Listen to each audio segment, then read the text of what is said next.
We are live. We are live, live, live. Hey, everybody. I am just adjusting the screen here. There we go. All right. Checking my hair. Who's here? We got two people here. Okay. What am I looking for? I'm looking for the thing to... Hi! Andrew made it. Yay! I love it. I'm going to give YouTube a second to let people know that we are here. Who is that? Oh, I got to put my glasses on. Hang on. Moody Judy. Hey, Judith. I love it. Hello. How am I doing today? I love it. Michael's here. Clear Records. TKD Bar. Hi, guys. Max Kim. I love it. I love it. Cowabunga. Hey. Oh, Sherlock, please, I'm sorry. I have not gotten back to you. It's been crazy. Nothing, no worries. Erin is here. I love it. I know I'm looking on the wrong side of the screen. Sweden calling the turtles. I love it. I'm going to kind of change. I got a little light issues here. You know me. I'm so not the professional I should be. Matt is here. Patrick is here. Laura is here. I love it. I love it. I love it. Who else is here? Oh, where are the messages? They all went away. There they are. Oops, sorry. Allie RX is here. Am I following the Johnny Depp trial? A little bit. I actually got my hair colored yesterday, and my stylist is not a month. April is not a month of Goddess on Fire. I love that. And she's super into the trial. And so, hey, oh, thank you, Erin. Hello, everybody. I'm trying to pull this in so we're a little tighter. Ryan, aka Hawaiian Thor. My phone is turned upside down, so normally I'm used to looking here, and those are there. I wish I could move them there because I know that's where the camera is. Smash that like button. Yeah, I don't do any of the traditional YouTube things. Like, I don't monetize these. I tell people to subscribe simply because then you have a better chance of actually... Hi, everybody. Hi, Aurora. Hey, Jeffrey. How are you, my friend? Christopher's here. But I don't do any of those things that I know that you're supposed to do. I'm sure I probably am supposed to do. Well, welcome to my career. I never do what I'm supposed to do. I never have. I never will. Oh, I love it. Erin is here. Christopher is here. Hi, everybody. So let's jump in. Hang on. Let me just put this over here. Something was behind my back. Hi, everybody. I love it. Jade is here. Oh, somebody's Casey and April figures arrived early. I love it. You're all here. This is the coolest thing. Hello, Junebug. Hi, hi, hi. So I was on the road this weekend, and I was at a Comic-Con in Texas. It was the South Texas Comic-Con. I met so many of you guys. It was so much fun. And it was a journey getting there and back because of weather and the airlines and all the bullshit that goes into traveling. I will say the one thing that was super awesome, this is the first flight in a long time where you didn't have to wear a mask. I personally am very comfortable not wearing a mask, but I'm also a big fan of you do you, I do me. So I would say 75% of the people weren't masked, 25% were, and I loved it that everybody was just being really cool with each other. It's whatever makes you feel good. How was the food? Oh God, I have to look here for the camera, right? Guys, if I look here, am I looking into the camera? I believe I am. This is called your eye line. Yes. Okay. Thank you, Allie. So yeah, we're getting back to normal. It's wonderful. Um, and that was like the highlight of the travel, that I didn't have to, because I'm not really um somebody who does well when I'm masked up. It's breathing's not so easy. I get really, really hot. It's hard to communicate. It's not so great for our respiratory systems. All the things we've heard. That's not what this is about. It's about traveling. And my flight was delayed going there. I missed my connecting flight. I had to take another flight. And then on the way home, it was just, I hope there aren't kids here. It was a clusterfuck. So I used to be an American Airlines girl. And I love it, justice for Johnny. And I'm not a fan of American Airlines anymore. I think I'm going to be a Delta or any other airline in the world than American. But because it looked like the other airlines were doing okay, but American was really struggling. Anyway, so it was just crazy. It took me 2 days to get home. And it could have been awful. And I watched people, melting down at the airport and getting really upset. And, it really made me aware of how did I want to deal with this. And for those of you who follow me on Instagram, I put up in my stories, something that Jim Quick posted about neuroplasticity. And the whole premise of it is, what are you practicing?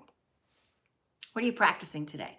Because the brain, we're always wiring something together in our brains, depending on what we're doing. We're either making new connections, like new behaviors that we're practicing, or we're invigorating and strengthening old connections. And this is where our power lies. I mean, in how we wire our brains. And so I made it my practice, and I make it my practice now, to do things that are in favor of my well-being. Customer service, yes. And so I know that I'm going to personally have a better day of travel when I'm just being chill. Like, I'm not in charge of the airlines. I'm not in charge of the flights. I'm not in charge. Hey, Eric, hi. Christopher wants to know, do I need a cocktail? Oh, trust me, I had a cocktail when I was traveling. Yes. But I'm not in charge of any of that. And it can make me absolutely crazy if I choose to practice upset over conditions that I have no control over. Like, I can practice that behavior, and literally have practiced that behavior on different subjects all throughout my life. And it makes a shitty day. Like, I ended up having 2 days of trying to get home, and I could deal with it. I could tolerate it. I just made the best of it. I talked to people. I now travel with food, so I had some healthy food because I couldn't always get food. I drank a lot of water. I made friends with the people at the counter, people I was sitting next to, people in customer service when I needed to get my bags. I had to try to get on flights. It's always, you're going to get so much more help out of people when you acknowledge that they too are struggling, and maybe you could get some help from them. And, don't be a jerk about it. Just be kind of cool about it. And it's a practice. Do I practice more upset and negativity, or am I going to practice going with the flow? Now, I'm not saying that it wasn't frustrating. It was. But because I was more invested in having a good day than in being frustrated, it just wasn't a big deal. Now, on the other side, I am aware that if this had happened on my way to the Comic-Con, I probably would not have been as relaxed because I know that I was missing work and I didn't want to miss work. I wanted to work. And it's fun. I enjoy what I do. Hey, Jamie, I'm glad you're here. And I kept wondering, like, would I be this chill on no matter what? And so that brings me to neuroplasticity. So you're within my brain, I am practicing different behaviors. And so what am I practicing today? Or what was I practicing then? And it was just letting go. We're living in this crazy time on planet Earth. I am so not in control of what's happening over there or over there or there or anywhere or with any other person. I'm just not. So I'm practicing letting go in any and all situations. Any and all. I have personally a situation that's happening right now. I want to try to protect people's privacy, so I don't want to get into too many of the details. But how do I describe this? I'm involved in a situation with somebody I love dearly who is making a choice that I am in absolute and complete disagreement with. I don't understand it at all. And it's an end of life thing. And that's just how they're choosing to do the end of their lives, which is their choice, not mine. And so I realized that if I wanted to get upset about this, I would be adding a layer of drama to an already dramatic situation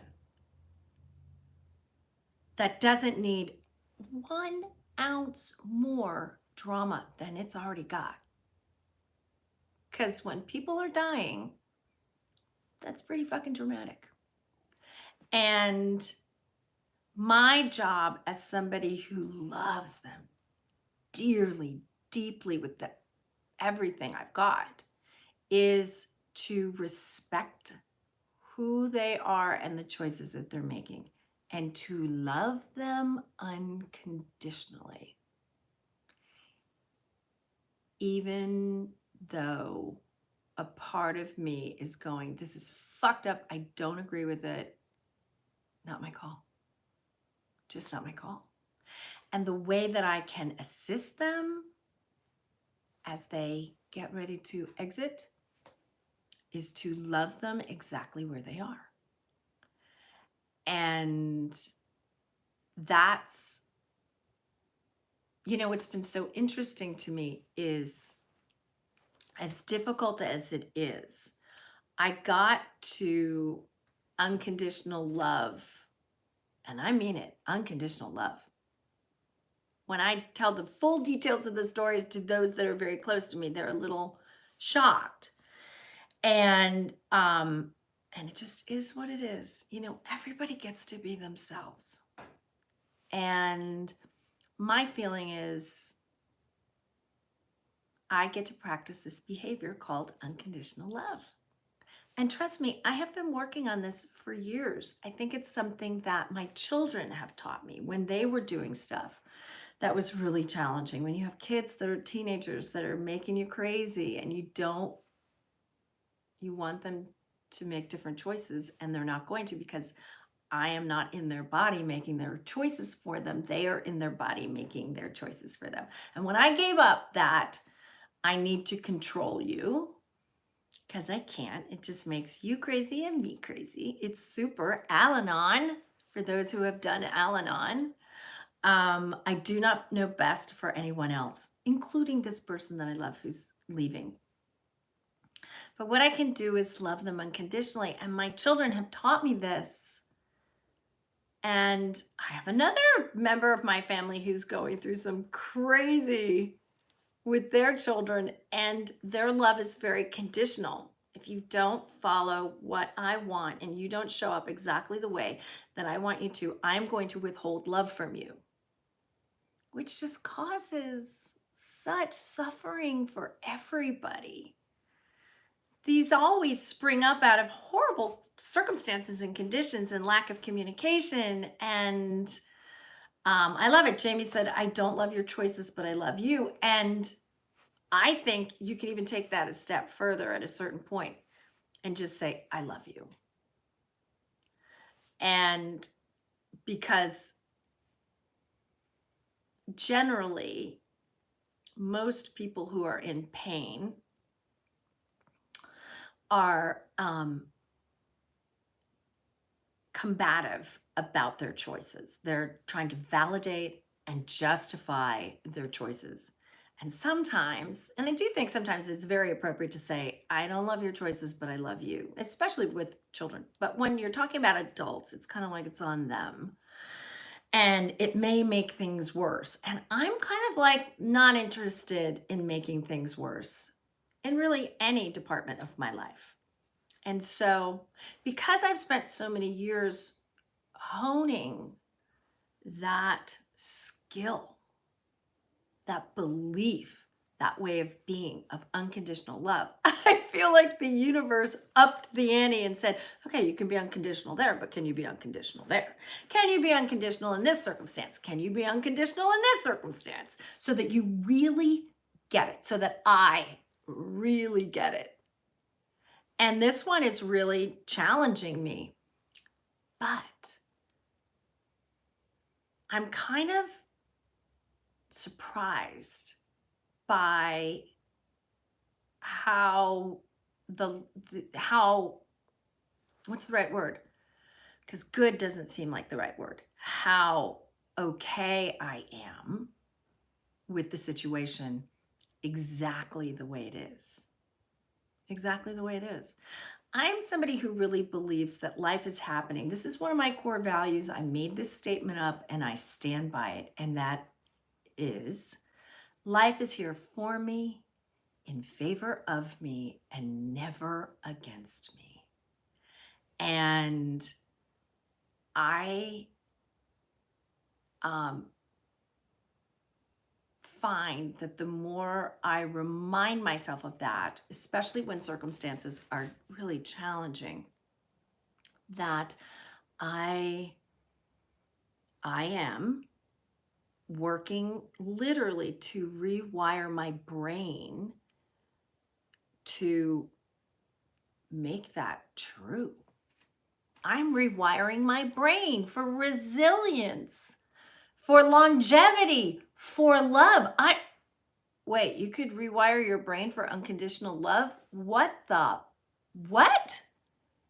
Yeah, I can rewire my brain for absolutely conditional love. I can rewire my brain for, if the whole world doesn't cooperate and do what I want, I'm going to throw a fit and be miserable for my whole life. Like, you can rewire your brain any way you want.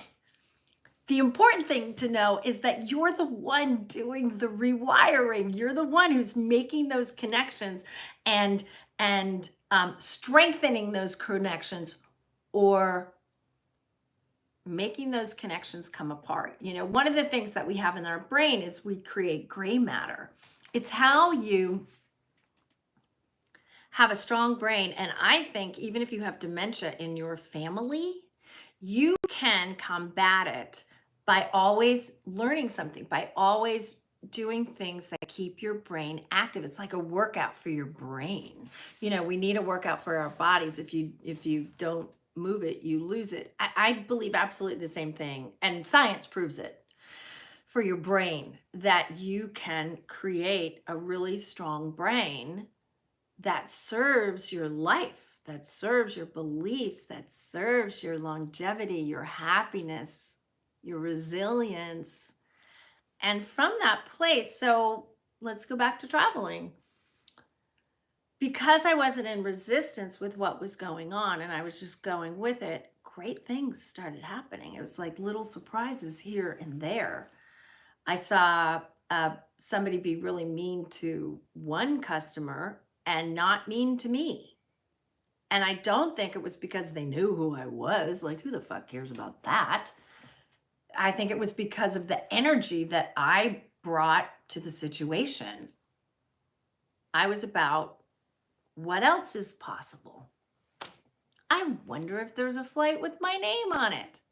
And because I fly so much, I'm like, if I can't get on that flight, maybe I'm not supposed to get on that flight.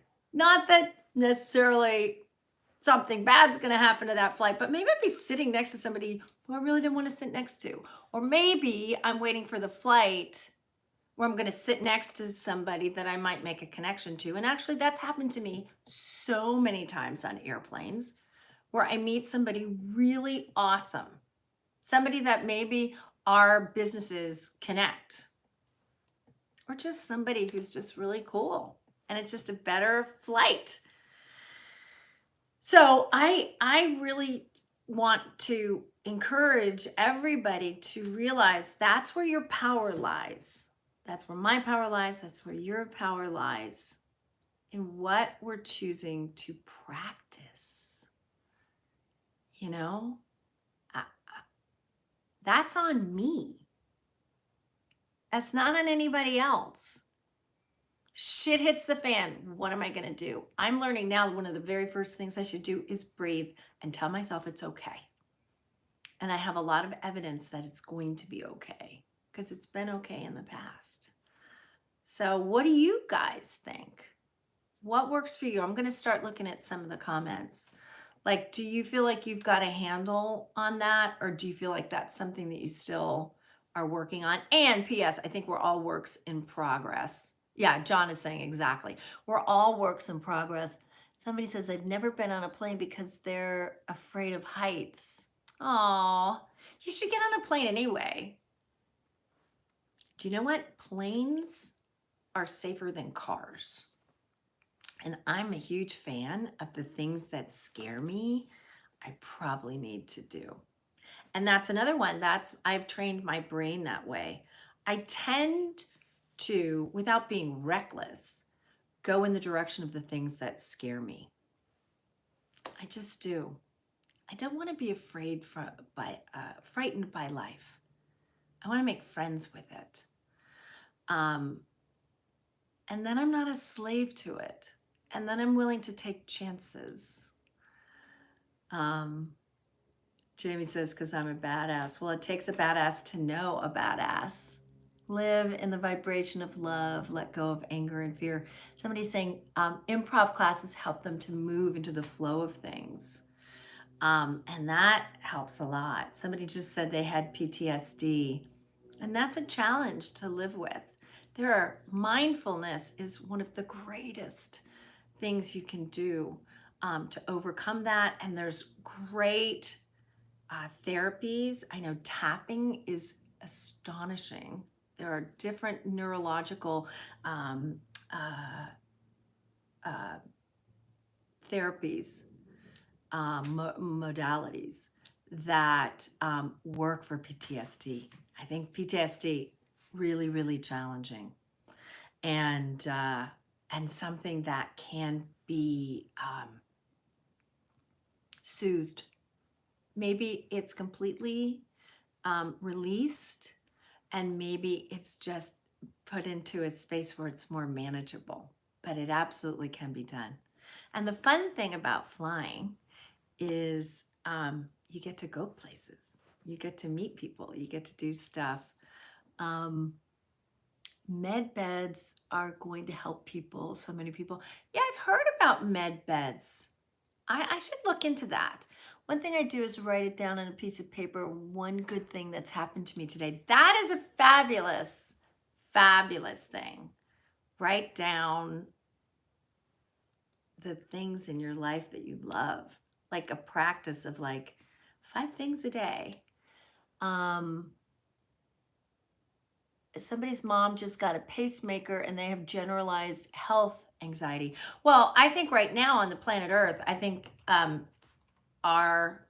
government, the media, life has put people in a state of constant fear about health. But look, it's starting to work itself out. We're starting to understand that, that we can do this, that we can live with this. I think the biggest, especially if you have health anxiety, the biggest thing you could do is breathe. Maybe take a minute to just tell yourself that you're okay. Because right now in the moment, chances are you're okay. Even if you're feeling panicky, even if, I'm not reading all these. I know worry, even though they worry about things. Well, you know what? My mom always said that worrying is like praying for what you don't want. Sometimes you have to, somebody's saying take a walk and breathe. Sometimes that's a great way out of worry.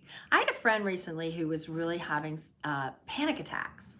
And I said, look, I'm here 365, 24/7, 365. And so I was getting calls in the middle of the night and we were talking through it.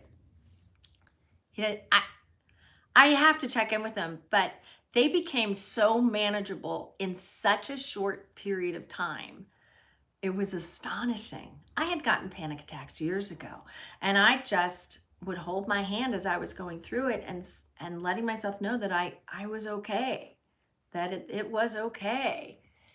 Yeah, so somebody has a panic disorder, and that's really hard. And it sounds like you're getting better with that. And it's going to take time, but take ownership of it. And part of it too is just tell yourself really sweet things about yourself. Like I was having trouble sleeping last night. Michael, you love this. You were asking about dreams. And I had dreams of rattlesnakes last night, headless rattlesnakes. And I took a voice lesson today. That's why I was a little bit late. And we were talking about the symbolism of snakes and what that means. And that tonight I'm going to go to sleep thinking about snakes so I can go meet the snake in my dream and make friends with it and not be afraid of it. I'm taking ownership of my life. I'm not giving it away. So that when I'm the person who's laying down to die at the end of my hopefully very long days, no matter what is going on, that I will know that I can trust and count on myself. Maybe I can't trust and count on other people. A lot I can, some I can't. And that's okay. At least I got me. And I didn't used to say that.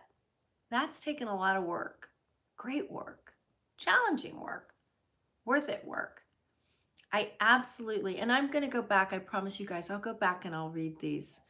But I know we're at like 29 minutes, and that's a long time to ask people to, spend in our fast-paced world.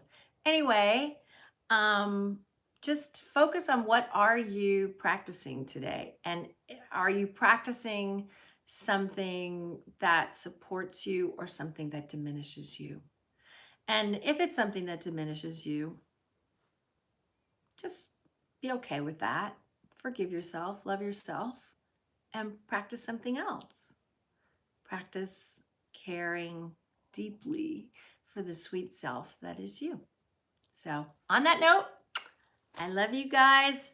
I'm going to be all professional about this. Subscribe and get updates, because I never know when I'm going to show or what time I'm going to show or when I'm going to show, if you like being here live.